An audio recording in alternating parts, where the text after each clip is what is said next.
আসসালামু আলাইকুম বন্ধুরা, জয়লানা বলছি। বন্ধুরা, আজকের ভিডিওটা অনেক ইম্পর্টেন্ট এবং একটি আর্জেন্ট ভিডিও। আপনারা হয়তো বা থাম্বনেলটা দেখে বুঝেছেন। হ্যাঁ, যারা ইউটিউবে কাজ করেন তাদের জন্য আজকের ভিডিওটা খুব গুরুত্বপূর্ণ। দেখেন, আপনারা হয়তো বা ইউটিউবে কাজ করেন, যারা বেশিরভাগই মোবাইল দিয়ে কাজ করেন এবং মোবাইলে বেশিরভাগই মুড অ্যাপ্লিকেশন ব্যবহার করেন, যেরকম ধরেন কাইনমাস্টার, পাওয়ার ডাইরেক্টর, বিএন এডিটর, ফিল্মোরা, এরকম অ্যাপ কিন্তু আপনারা অবশ্যই ব্যবহার করে থাকেন যদি আপনি ইউটিউবে ভিডিও বানিয়ে থাকেন। এখন কথা হলো, জাস্ট আর্জেন্ট ভিডিওটা কেন? এই কারণে, জাস্ট যারা এরকম অ্যাপ ব্যবহার করে তাদের ভিডিওটি বানাচ্ছেন এবং বানানোর পরে ভিডিওটিতে মিউজিক অ্যাড করতেছেন, মানে হলো আপনারা যদি মুড অ্যাপ্লিকেশন ব্যবহার করে থাকেন তাহলে কিন্তু সেখানেই কিন্তু আপনি ব্যাকগ্রাউন্ড মিউজিকটা পেয়ে যাবেন এবং সেই ব্যাকগ্রাউন্ড মিউজিক যদি আপনার ভিডিওতে আপনি ইউজ করে থাকেন তাহলে কিন্তু এখন রিসেন্টলি নতুন আপডেট অনুযায়ী আপনার ভিডিওতে কপিরাইট ক্লেম চলে আসবে। এখন কপিরাইট ক্লেম যদি চলে আসে তাহলে কিন্তু নেক্সটে আপনার ভিডিওতে কপিরাইট স্ট্রাইকে চলে আসবে। এই জন্য আজকে ভিডিওতে আমি কিছু টিপস আপনাদের সাথে শেয়ার করে যাচ্ছি, যে টিপসের মাধ্যমে খুব সহজে আপনার এই কপিরাইট ক্লেম এবং কপিরাইট স্ট্রাইক থেকে আপনি চ্যানেলটাকে আপনি বাঁচাতে পারবেন। এখন বলবেন যে ভাই, আমি তো অনেক আগে ব্যাকগ্রাউন্ড মিউজিক ইউজ করেছিলাম, এখন এটা আমরা কি করব? দেখেন, যদি আপনার এই ভিডিওতে এখন পর্যন্ত যদি কোনো কপিরাইট ক্লেম না আসে তাহলে কিন্তু আপনি সেই ভিডিওটাকে রিমুভ করে দেন। কেননা দেখা যাচ্ছে খুব জলদি আপনাদের সাথে কিন্তু এই ঘটনাটা ঘটে যেতে পারে, মানে আপনার ভিডিওতে কপিরাইট ক্লেম স্ট্রাইক চলে আসতে পারে। দেখেন, এটা যদি এক্সাম্পল হিসাবে বুঝাই, অনেক আগে যারা এইসব অ্যাপ্লিকেশন ব্যবহার করেছিল তখন কিন্তু তারা কোনো কিছু বুঝে নাই, তাদের ভিডিওতে তারা ব্যাকগ্রাউন্ড মিউজিক অনুযায়ী কিছু ব্যাকগ্রাউন্ড মিউজিক ইউজ করেছিল। ইউজ করার পরে তাদের ভিডিওতে কিন্তু এখন রীতিমতো কপিরাইট ক্লেম স্ট্রাইক চলে আসতেছে।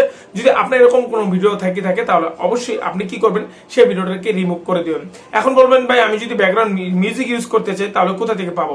আপনি যদি ব্যাকগ্রাউন্ড মিউজিক ইউজ করতে চান আপনার ভিডিওটাকে ইউনিক বানানোর জন্য, তাহলে কিন্তু আপনি ইউটিউব ল্যাবরেটরি থেকে কিন্তু আপনার ব্যাকগ্রাউন্ড মিউজিকটা আপনি চুজ করতে পারেন।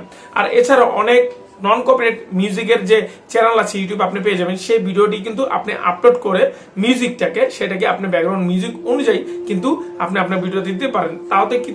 তাতে কি হবে, আপনার ভিডিওতে কোনো কপিরাইট স্ট্রাইক কপিরাইট ক্লেম আসবে না। এই জন্য আজকে ভিডিও খুব গুরুত্বপূর্ণ ছিল এবং আর্জেন্ট ছিল আপনাদের জন্য ভিডিওটা শেয়ার করার জন্য। আমি জানি আমার এই ভিডিওটা অনেকজনে মোবাইলে দেখে এবং অনেকজনে আছে মোবাইলে ভিডিও এডিটিং করে থাকেন, তাহলে কিন্তু মুড অ্যাপ্লিকেশন ব্যবহার করবেন না। এখন বলবেন, মুড অ্যাপ্লিকেশন ব্যবহার না করলে তো ওয়াটারমার্ক থেকে যায়। দেখেন, ওয়াটারমার্ক থেকে গেলে তাহলে আপনাকে পেড অ্যাপ ব্যবহার করতে হবে, মানে পেড অ্যাপ্লিকেশন ব্যবহার করতে হবে, তাহলে কিন্তু আপনি খুব সহজে এইসব ঝামেলা থেকে মুক্তি পাবেন।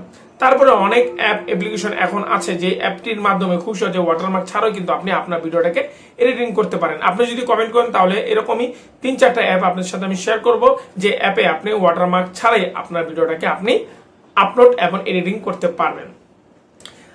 আরেকটা জিনিস আপনাদের সাথে শেয়ার করতে যাচ্ছি, সেটা ভিডিওর লাস্টে আমি এখন বলতে যাচ্ছি, সেটা হলো আপনি কখনই আপনার এরকম কোনো টপিক নিয়ে ভিডিও করবেন না যেটাতে আপনার চ্যানেল রিস্ক থাকে। এখন টপিকটাকে track version, mood version app কিভাবে ডাউনলোড করতে হয় এরকম রিলেটেড কোনো ভিডিও আপনি আপনার চ্যানেলে আপলোড করবেন না, এবং ইউটিউব থেকে কিভাবে ভিডিও আপলোড করতে হয় সেটাও এরকম কোনো টপিকের ভিডিও আপনি আপনার চ্যানেলে আপলোড করবেন না। তাহলে দেখা যাচ্ছে আপনার চ্যানেল স্ট্রাইক খেয়ে আপনার চ্যানেলটা রিমুভ হয়ে যাবে ইউটিউব থেকে।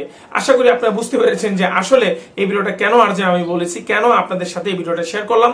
হয়তোবা এই ভিডিওটা অনেকজনে শেয়ার করেছে, হয়তোবা আপনারা প্রথম আমার এই চ্যানেলে এই ভিডিওটা পেয়ে গেলেন। ভিডিওটি পাওয়ার পরে অবশ্যই ভিডিওতে একটা লাইক দিতে ভুলবেন না, চ্যানেলটাকে সাবস্ক্রাইব করতে ভুলবেন না। এরকম আরো আর্জেন্ট কিছু ইউনিক টিপস আপনাদের সাথে শেয়ার করবেন, যেটার মাধ্যমে খুব সহজে আপনার চ্যানেলটা সুরক্ষিত থাকবে। সবাই ভালো থাকবেন, দেখা হবে নেক্সট কোনো ভিডিওতে। আসসালামু আলাইকুম।